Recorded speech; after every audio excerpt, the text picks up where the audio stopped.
we are not going to question you about the definitions of these calculations, but you should be able to use these equations to solve the problem we give. So we got the dot product, we got the dyadic product, and we got this multiplication rule of tensor and vectors, right? And this as well. So the dot product between the tensor and the vector, and the single dot product and identity tensor. So basically everything in the red box you should be able to write it without any other help in question. Right. So here, please note that you may want to use the properties of the identity tensor, that any tensor or the vector multiplied by the identity tensor is equal to itself. And similarly for the double inner dot product, so we are mainly asked you to identify the two different types of the double inner product. Right? You should be able to know the difference between this symbol and this symbol.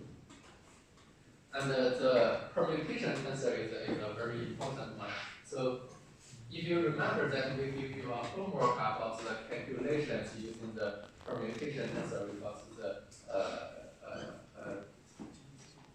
tensors that expressed as a multiplication between the permutation tensor and another tensor. So if we ask you to prove that a tensor is, for example, the skew symmetric tensor using the index notation, so you should not write it by the tensor form. You should use the multiplication using the index notation. Right? So the properties about the permutation tensor here is that you should know the difference between the even and the odd permutation, and when we rotate the index by the same order, it doesn't change the value, but if we swap the two indices in the permutation tensor, the value is always change from positive to the negative. So secondly, index indices value can't change, and interchange of any two indices, the sign will reverse. So this is a very important property. So here, about how to use the permutation tensor and the identity tensor. If we are going to question you about this equation, we will provide you this equation, so you don't need to memorize it. But you should be able to know this is the permutation tensor, this is the identity tensor, how to use it to solve the problem. But for the determinant of the tensor, so this equation you only know to memorize it. We are going to ask you to calculate something related to the determinant. We will provide you this equation. Right? And the cross product, so this is a very important one, and you will be able to write it down, the calculation. If I give you the cross product of the two vectors, you will be able to write this the subsequent part of the equation. And for the cross product between the vectors and tensors between two tensors, you don't need to memorize this. Right? So only the first one is important. Right. So the rule of the indices is very important. The indices in each term of an equation must agree. So on each side of the equation, you must use the same symbol for the same three indices. And the same indices may not appear more than twice in the same symbol grouping. So we repeated this several times. And the indices may change without altering the meaning of the expression. So please note that for the rule 3, it must also satisfy the rule 1 and rule 2.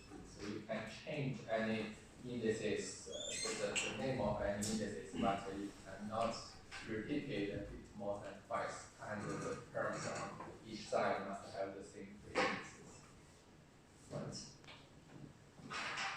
So here, the important part is about the trace of a second order tensor. So it may not only appear in chapter 1's question, it also we may also use this in the calculations of the stress tensor and strain tensor in the subsequent chapters. And please note the definitions of the symmetric tensor. So if we want you to prove an equation is a symmetric tensor, you should be able to know that the symmetric means the transpose of the tensor is equal to itself. Right, and the skew symmetric tensor as well, so you can find the example of our formula. Right, so if I ask you to prove that the tensor is a skew symmetric tensor, that means the transpose is equal to the negative of the tensor. Right, and the inverse of a tensor, the definition is about this. So the multiplication between the A and its inverse is equal to the identity tensor. And if we write it in the index notation, it's defined like this. So for this equation, you don't need to memorize it. If we ask you to calculate the inverse, we will provide you this equation. But you should know that for the inverse of a tensor to exist, it requires that the determinant is not equal to 0. Right? So this sentence here is important. And something we are not going to question you this year, but it's a very useful equation in other lectures as well. So the inverse first and transpose later is equal to the transpose first and the inverse later. Right, and the definitions of the orthogonal is also important. The transpose is equal to the inverse of the second order tensor. Right, so for this part, it's not important in chapter 1, but we may use it to calculate the stress in chapter 3. Right, so for this equation, you don't need to memorize. We are not going to estimate this. Yeah, the difference between the transformation of the coordinate and the rotation of a vector. So one is to express in the same vector in different coordinate system. The other is to rotate the vector in the same coordinate system. So the definitions, you should know this tensors here. So typically we are going to transform or rotate a vector within two dimensions. So the transformation tensor is at the minus axis location, and for the rotation tensor is the opposite. So you should be able to know the difference between the transformation tensor and the rotation tensor. Right. So here, when we try to transform the coordinate system, we need to multiply the transformation tensor once for the vector and multiply by the transformation tensor transpose twice for a second order tensor. So we are going to stop at second order tensor, but if you don't want to memorize these two equations, you can just memorize the general form, right? Because these equations. So it's applied for any rank of the tensor. So how many rank is for the tensor, you need to multiply by the transformation tensor times. Right, so for a vector, only multiply by once, for the tensor multiply by twice. Right, for the isotropic tensor is useful to know, but it's not in the exam. Yeah, here is not in the exam as well. Yeah. So for the rotation of the tensor, it's basically the same procedure, but only change the transformation tensor into the rotation tensor. So please do not get confused about the location of the minus sin theta. So for the transformation, it's here. For the rotation tensor, it's here. But so these are the nodes. Let's see this. Yeah, for the derivatives of scalars and vectors, it's not appeared in this chapter, but we are going to use it to define the deformation gradient and the displacement gradient. So it's mainly focused on the other chapters. But here we need to know that the derivative is using this symbol, and when we want to calculate the derivative of a vector, it is the difference between this symbol and this symbol. So basically, when we want to calculate the string using the derivative of the displacement, we should put the derivative symbol at the end of at the second place of this equation, right? So the displacement in the front and the derivative as right. So here is divergence operator. We are not going to consider this year, and the cross Laplacian as well. So this is also not in the exam. Divergence theorem is not in the exam. So basically, this is the end of chapter 1. Let's look at chapter 2. So for the dislocation plasticity, so every year we got about 30% of the question is in chapter 2, because it consists of the fundamental knowledge of deformation and strengthening as well as the method. So here, you should know the conventions we define here. So basically, we are going to use this convention in all of the questions. So the first index represents the plane, and the second index represents the direction. So if you are using the different convention as we define here, you should write it in the exam. So it's allowed, but you should put the extra note if you use the opposite convention. And for this question, so we got the same question from previous year's exams. So if you calculate the stress tensor from the examples we give you, and we ask you to calculate the effective pressure, we are not going to give you this equation. So a lot of students miss the marks due to the missing of the minus in the front. Right. So please note that we got the minus in the front and 1/3. So basically the minus the negative value of the mean value of the case. Right. So 1/3 of all the summation of the diagonal components. Right. So here the assumption we made when we apply the Hooke's law, so we assume it's a pre-elastic principle and it's isotopic and continuous meaning. So you should know this the three assumptions we made when we apply the Hooke's law. Right. For the calculations,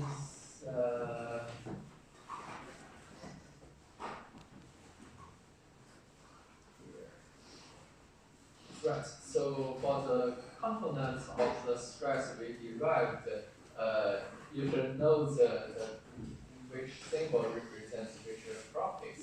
So if I give you the material as the shear modulus equal to something, the product vector equal to something, we are not going to give you the symbol in the question, but you should be able to apply this equation to solve the problem. So you don't need to memorize this equation. If I ask you to solve something, we will provide you this equation, but you should be able to identify which value corresponding to which properties. And for the dislocation core, you should be able to know the magnitude of the general value of the dislocation core. It's about 1 nanometer. Right? So previously we got a question about you need to put the units. If I give you for most of the method, because the dislocation core radius is R0 is smaller than 1, we ask you to put the unit at it should be nanometer. Right. And here you also do not need to memorize these equations, but we got an important part here. So if I give you a location of edge dislocation in the system, you should be able to sketch this diagram, right? So the important part is you should be able to identify which part is a compressive stress, which part is tensor stress. depends on the direction of the symbol of the dislocation we put here. Right? So if we flip over the symbol of the edge dislocation, the compressive and the tensor stress field is also flipped over. So it also all depends on which direction is the actual up plane of the atoms. And when you sketch this diagram, please be able to put the negative and the positive symbols in your sketch. And the maximum compressive and the maximum tensor stress is just above the split plane and below the split plane. Right. So about the energy part, yes. So here you should be able to identify the difference between these three different locations. So the curved one always has the highest energy, and the edge has a higher energy than the smooth location. Right. So if we want you to calculate the energy of this location, you should be able to put the correct value into this equation. We will provide you this equation, but you should be able to identify the value of k by the name of the dislocation and identify the correct location of the properties we give you. Right. So the important part here is about the screening length. Right. For the screening length, is for polycrystal, it's generally the size of the grain, and for single crystal, it's the size of the specimen. Right. And the values is alpha is about 0.5 to 1.5. So it will help you to identify whether your solution is correct or not. Right. Here is not in the exam. And basically, this is one question from previous exams. So if you want to find the example to calculate the energy of dislocation, I can find this just using this example. About the interactions between dislocations, the important part is in these two notes. So if I give you a sketch of a dislocation with the partition system, and I tell you what is the stress tensor, you should be able to identify, to calculate the G vector, and identify which force components corresponding to glide, which components corresponding to the climb of cross-slip, and which component doesn't contribute to the mode of the dislocation. So basically, the force on dislocations, these three slides is very important, right? So we always get three different components coming from the G vector. So please note that what we write here is about the components of the force, and this is coming from the contribution of each component in the G vector. Right. So the G vector coming from the multiplication between the stress tensor and the Berger's vector, and its cross product with the dislocation line vector, it will change the direction of the components of the force. Right. So for example, we got the Gx is along one direction, but it contributes to the value of Fy. It's not fz in this diagram. It doesn't corresponding to Fx. So please note the difference between the direction of F components and G vector components. About the interactions, is basically the similar method. The difference here is you need to consider two different vectors, Berger's vectors. Right. So when you write down the final solutions, please note that the dislocation generates the stress field. Its Berger's vector is in the stress tensor, and the other dislocation field, the stress field generated by the other one, it only appeared in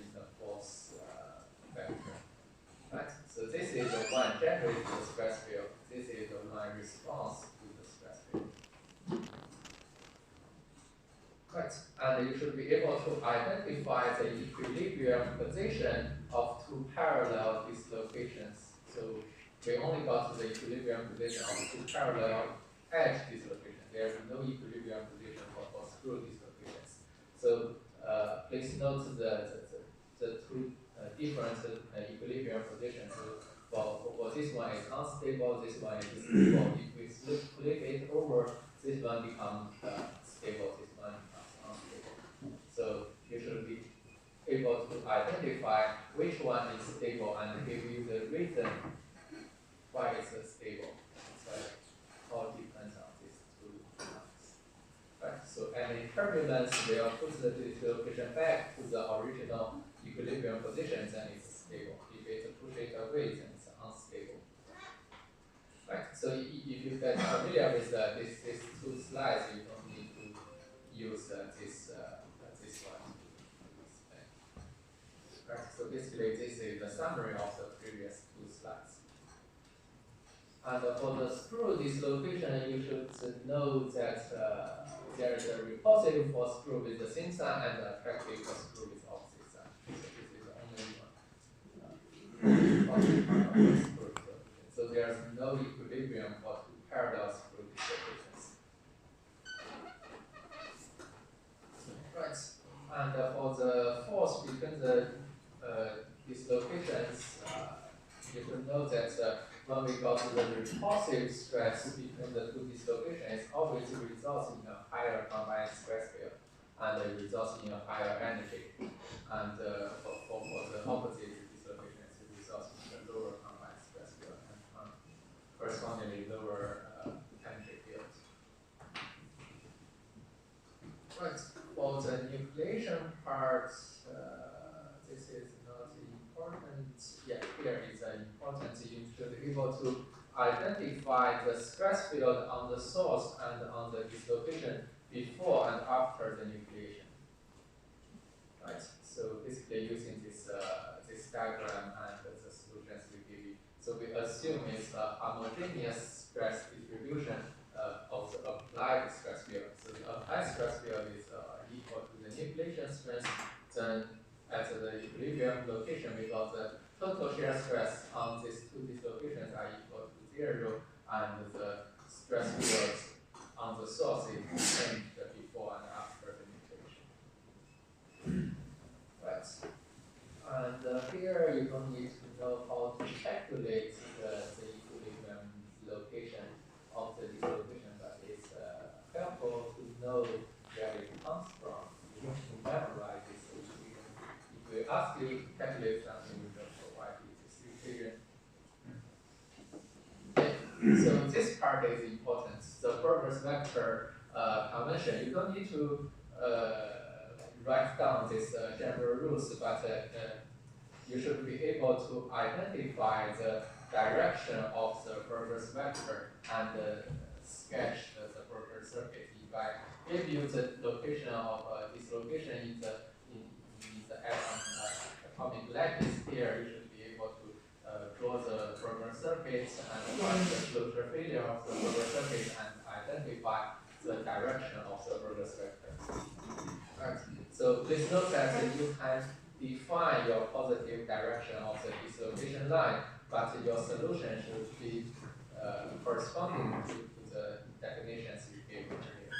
So define the positive direction and find the direction of the closure failure of the Berger's vector, and using the relationship between the dislocation line and the Berger's vector to identify whether it's an edge dislocation or screw dislocation. Right, so the same for the screw dislocation. So you know we will always get a 2-volume of exam papers.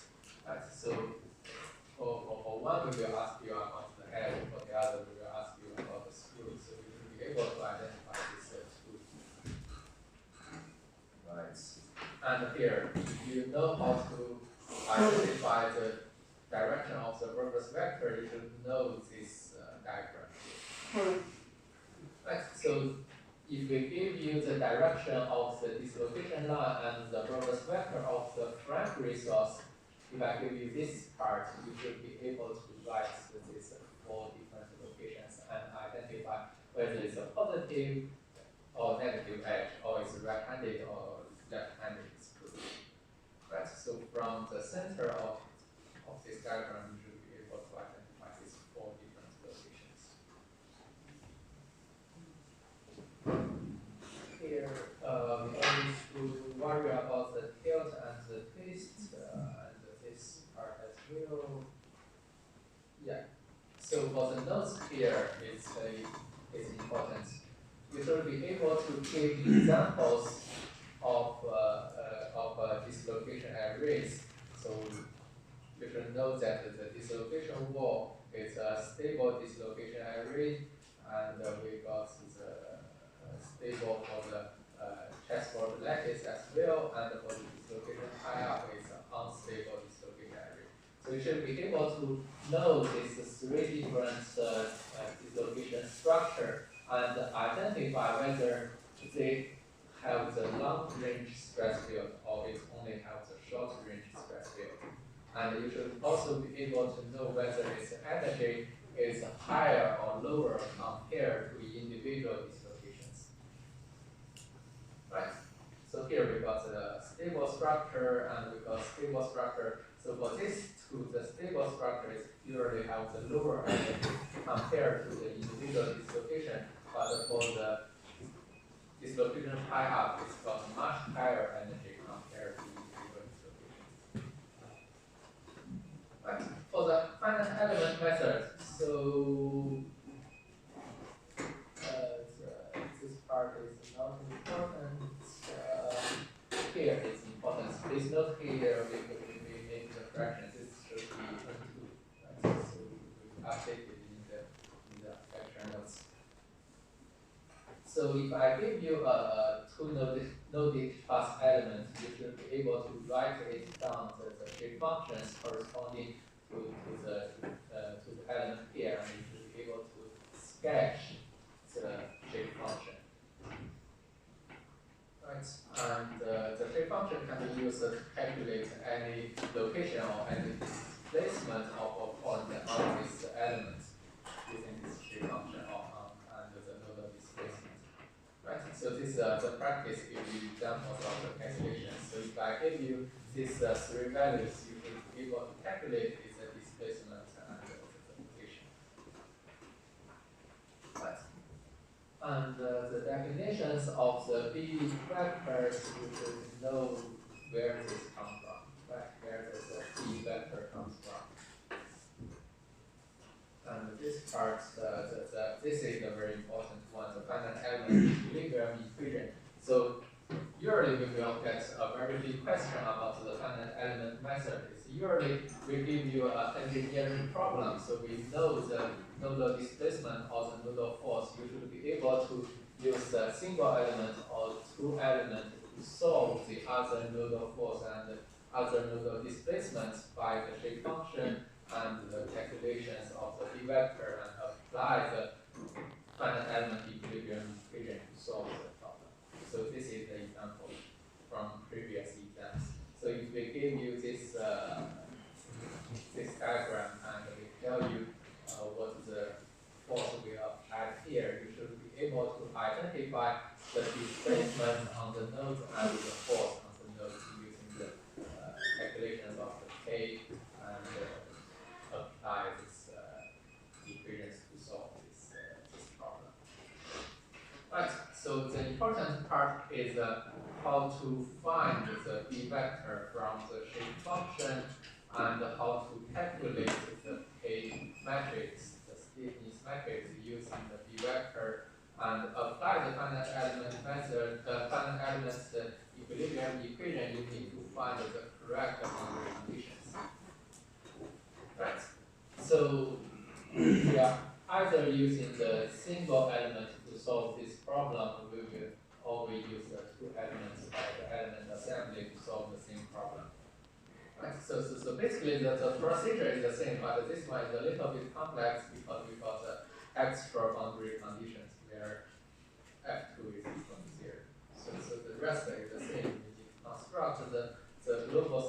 matrix and apply the same equation to find the displacement and find the force. Right, so basically there's a big questions about the finite element method in these two slides. About the three noted, we are not going to question you this year. So it's interesting to know, but it's not in the exam this year. As well. So this is everything chapter 2.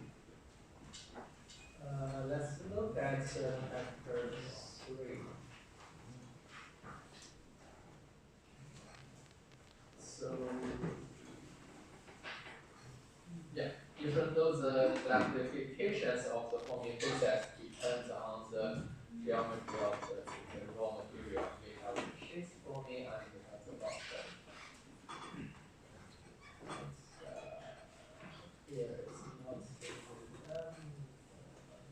yeah, you should know the slip and the twinning is also in your material science lectures, but this two is we have a question about this in the previous exams.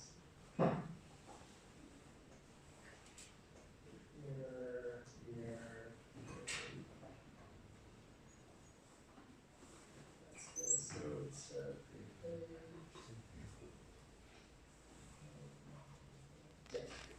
you should know this ingredients too.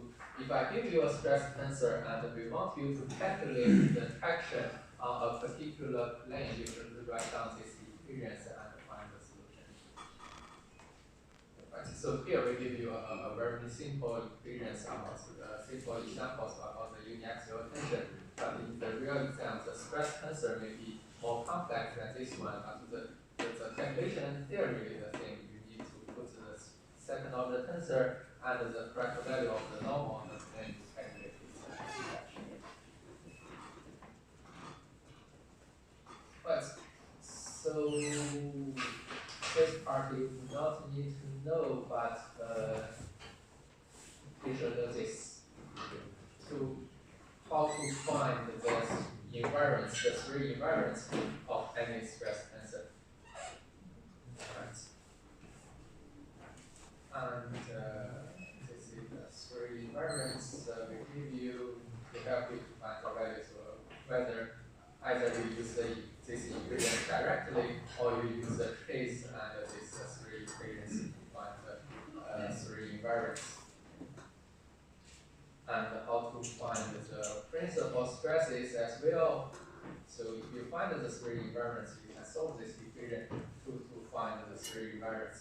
So please memorize these equations because if I ask you to give the principal stresses, we are not going to provide you this equation. Right?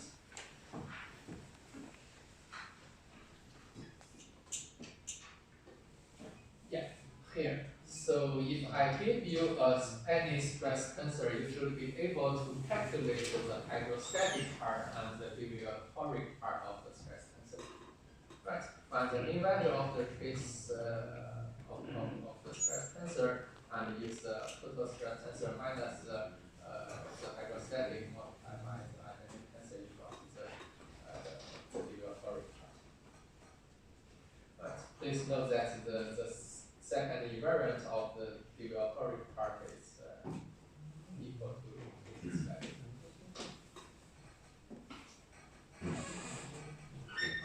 So this is yeah. So I can guarantee you this. We got a question about the Moore circle, right? So you should be able to construct the Moore circle either in two-dimensional space or in three-dimensional space. Right. So if I give you a stress tensor, we ask you to construct the Moore circle and find the corresponding principal stress and the maximum shear stress from the Moore circle. Right. So this is one of the questions this year. So we got volume A asks you to construct the Moore circle in two-dimensional space, and the other asks you to construct the Moore circle in three-dimensional space. Right. So you can find the stress tensor either we give you in the question or you can identify it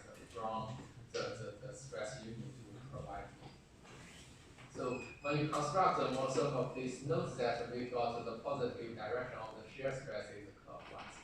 So this is the only convention we used.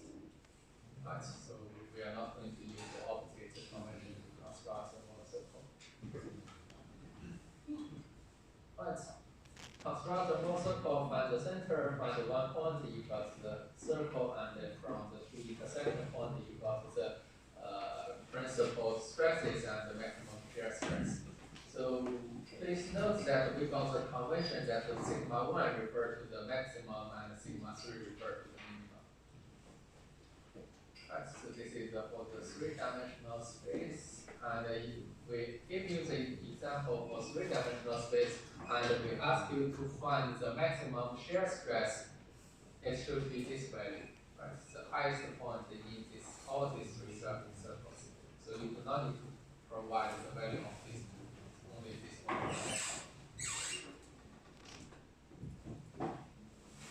About the strain, you should be able to calculate the shear strain and the engineering strain either in one-step deformation or in multi-step deformation. And you should be able to know the only additive one is the true strain or the logarithm strain. Right? So the two strain are additive. This part is right. So this calculations, if I give you one of this diagram, you should be able to calculate the engineering strain of the strain. Right. Here is nothing important. We are testing this.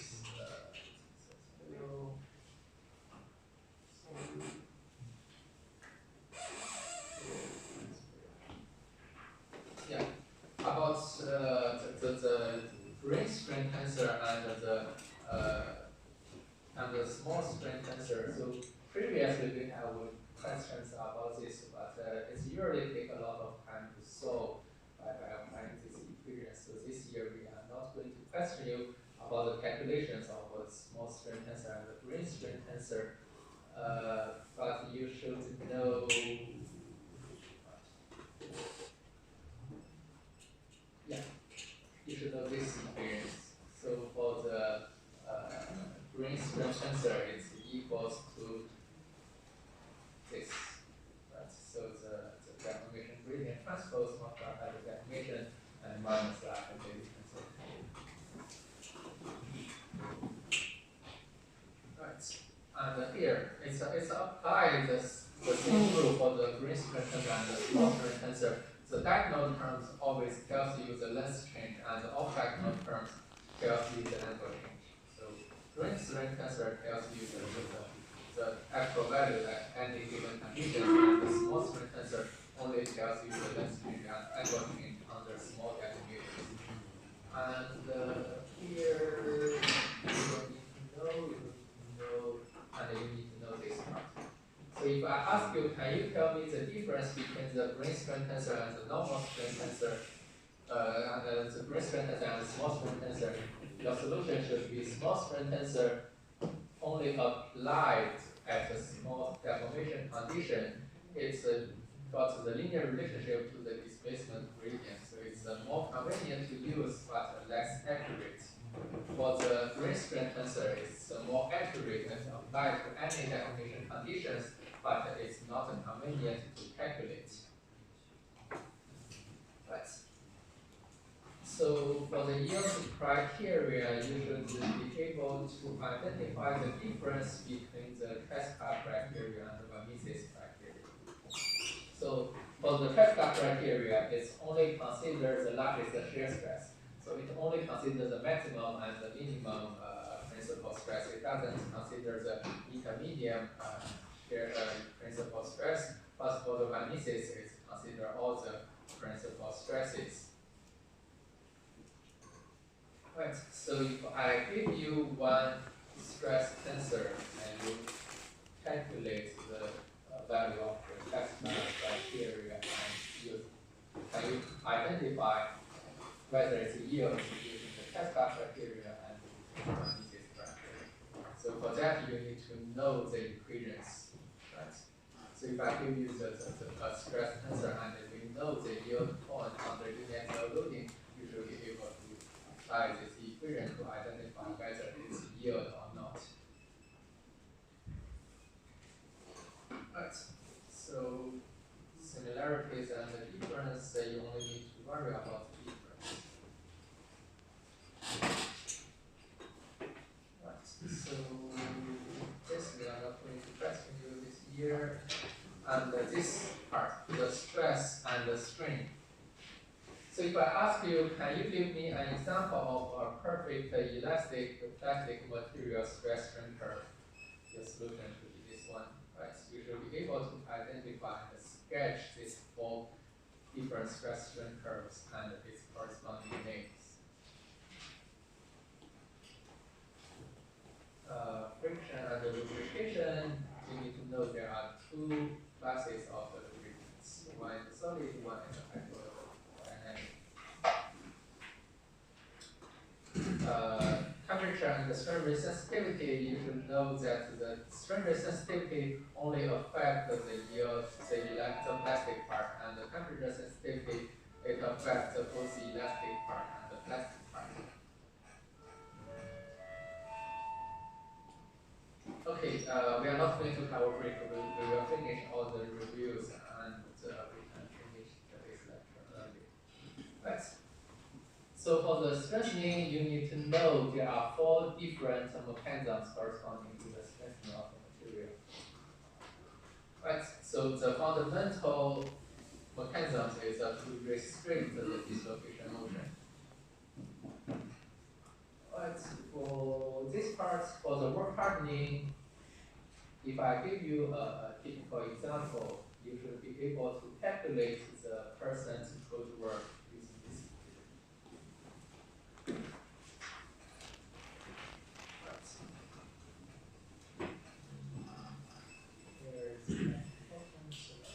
Yeah.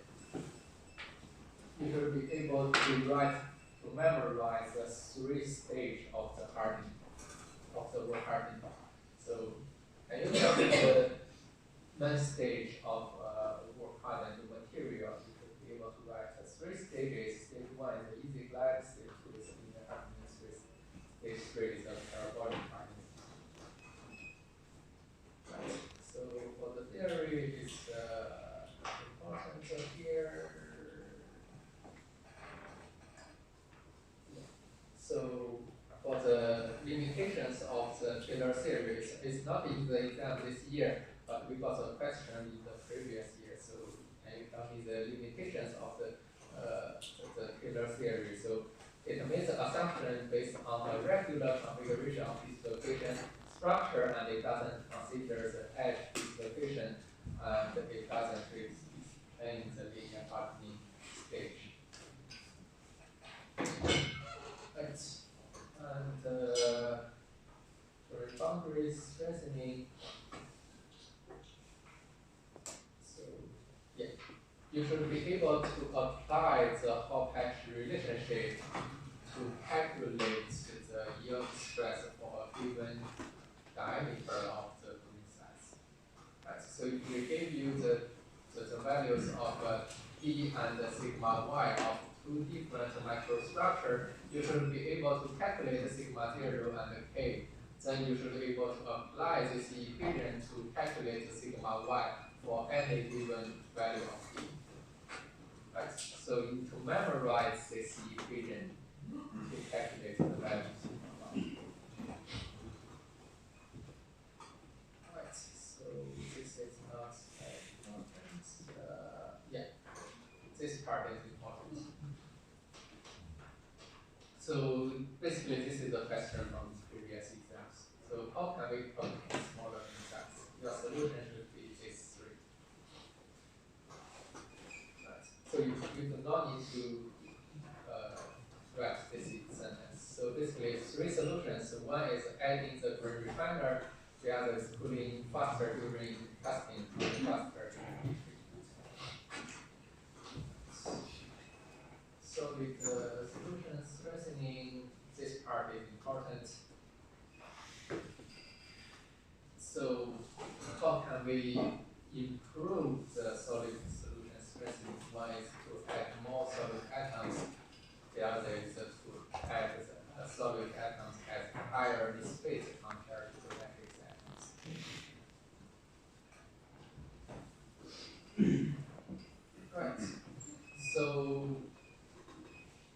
here, this image is very important. You need to know the basic requirements for H-hardening and the 3 stages in the iterations. Right. So about 2 years ago, we asked you a question about this part, and last year we asked a question about this part. So I'm not sure about this year, but we should be able to memorize this questions. Right. I think that's everything. Yeah. Okay, so please pay more attention on what I said is important. Okay, let's have extra notes. Please bring the following items when you come to the exam. You need pens, you need the pencil and the erasers, you need the compass because we got the moral circle, and you need a calculator. Right, so please bring the following items.